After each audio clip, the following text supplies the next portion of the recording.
It's high time to repeal the Jackson-Vanik amendment in relation to Kazakhstan, said Dr. Kamran Bohari, Senior Director of the Eurasian Security and Prosperity Portfolio at the New Lines Institute for Strategy and Policy, in an interview for New Time. He highlighted that the bill's success depends largely on timing, political priorities, and the current geopolitical landscape. However, Dr. Bohari is optimistic about the bill's chances, but acknowledges that a new administration and ongoing political negotiations will influence its progress. Let me remind you that the Jackson-Vanik amendment is in addition to the U.S. trade law restricting trade with countries that hinder immigration and violate other human rights. The amendment originally applied to the USSR and still affects Kazakhstan today, despite the country's numerous attempts to have it repealed. However, in May of this year, U.S. congressmen introduced a bill aimed at repealing it to improve trade relations with Kazakhstan, Tajikistan and Uzbekistan. For the repeal bill to become law, it must first pass the U.S. House of Representatives and then the Senate. What are the prospects of this bill passing through these political bodies? To find out, watch the interview with an expert right now.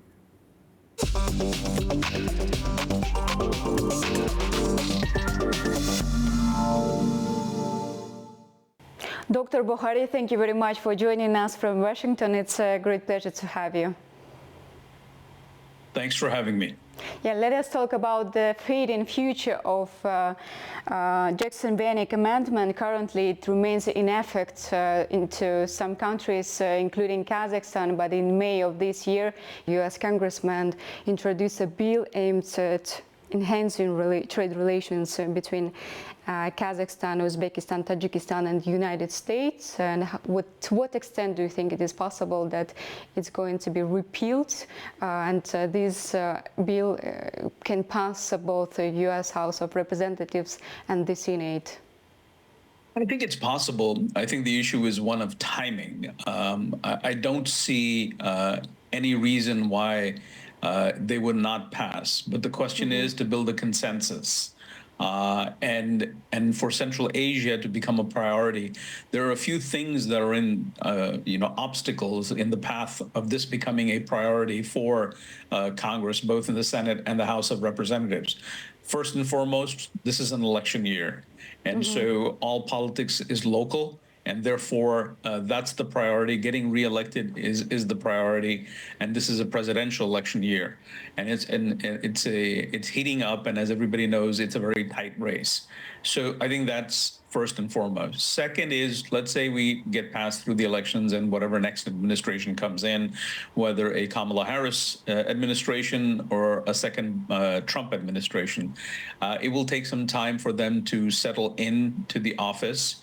Then there have to be other, if you will, precursors that will elevate the status of this bill and create the consensus that's needed for it to be approved by both houses. And that has to do with, Eurasian geopolitics. When do you think it might happen? Perhaps until the end of next year? It's hard to say exactly how long it will take, but let's just say that it will be, I wouldn't be surprised if we're discussing this next summer, because as you know, installation happens in January, and then, it takes a few months for the administration to be up and running with all the appointments and whatnot.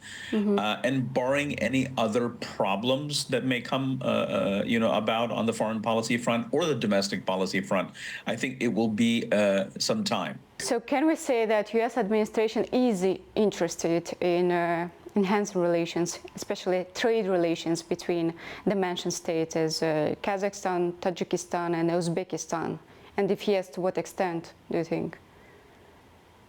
I think that, yes, there's far more incentive, especially because of the Trans-Caspian Corridor project. There is definitely an interest in enhancing trade ties with Kazakhstan and Uzbekistan.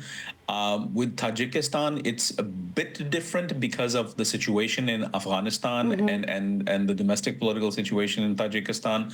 But again, it's not a game changer, if you will. So we just have to wait and see how this repeal is packaged. And, will it affect all three countries? Or will it affect two and not the third? Or what is that formula is something that we just need to wait and see what emerges from the conversations within the House. Yeah, so apart from this logistics sector, let's call it, what other sectors do you think are the most prioritized now between US and, let's take only example of Kazakhstan, because now turnover between two countries reached $3 billion US, and how it can change after repealing this amendment? I think there's a potential for trade to increase many-fold. I don't want to put a number to it because it's hard to speculate on those kind of things, especially when we're dealing with exact numbers. But I would say that, excuse me, that look, as you saw last September, about a year ago, when we had the first ever summit meeting on the sidelines of the United Nations General Assembly session with President Biden and his 5 counterparts from Central Asia, that shows that, at least for the Biden administration, and on this case, I think there's it's not just one administration or the other. I think there's a bipartisan understanding that relations with Central Asia have to be improved, and the need for critical minerals, in which Kazakhstan can play a significant role, I think will elevate the incentive to repeal Jackson-Vanik.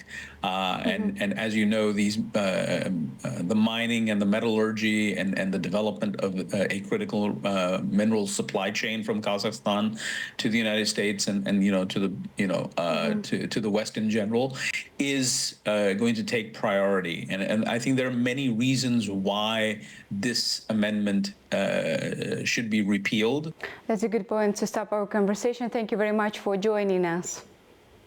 It's been my pleasure. Thank you. It's been a pleasure to talk to you. Thank you very much.